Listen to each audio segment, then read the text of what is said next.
میخوام یه آبدو خیار تهرون قدیم رو برات بزنم. ای والله نگاه کنی این ماسته، دوغ نمیریزم آب قاطیش کنم، ماست میریزم دوغ گاومیش، همون دوغی که نشونتون دادم این دوغ رو من براتون میریزم. نگاه کن ادویه هم که داره مثل اشک چشم میمونه.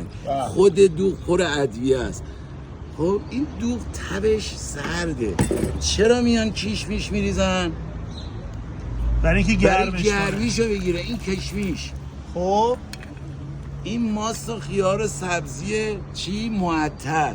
ببینین همون به سبک تهرونی قدیمه دیگه. اصلا شک نکن این غذایی که الان من به شما میدم ملاحظه میکنی، این سابق بر این یه وعده غذا بوده. امروز تفننی و دسر رو پیش غذا میخورن این جوونه امروز. انصافا هم چقدر بچسبه.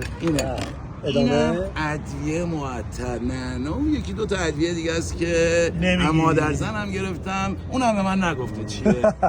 اینم گردوه که گرمای اینو بگیره. ملاحظه کنین. حالا چیکارش میکنیم؟ اینا رو با هم قاطی میکنیم. این میتونه خانوادگی بیان دور هم دیگه جمع باشن 4-5 تا. اما این قاشق هم قدیمی ها. آره این قاشق خیلی قدمت داره. این حداقل من به جرئت بگم 60-70 سال سابقه داره. من بچگی این قاشق تو نظرم از تو خانواده بوده. این کاسه رو من به شما میدم. ملاحظه کنین.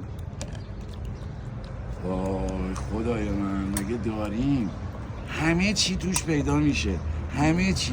فقط یه چیزی میخواد. چی میخواد؟ عشق شما رو میخواد. ای جانم. عشق شما رو میخواد که بیاین با این همراهی بکنین، دل این پیرمرد رو شاد بکنین، بذاریم ما تو همون تاریخ بمونیم. با حال من زیاد حال نمیکنم، روک بهتون بگم. این نون خشک هم داره که نه؟ این نون خشک من خودم خالیش زیاد حال میکنم، چون غذا که میخورم زیاد تمایلی ندارم. ولی این نون محلیه. اینو ملاحظه کنین، این نون معمولی نیست. هر یه دونهش 7 میلیون پولشو دارم. چند؟ 7 میلیون پولشو دارم. گرون خریدم. نه منظورم دستگاهشو. 7 میلیون دستگاهشو گرفتم. وای این فقط خوراک بهنامه. من میدونم بهنام عاشق خنکیه دیگه.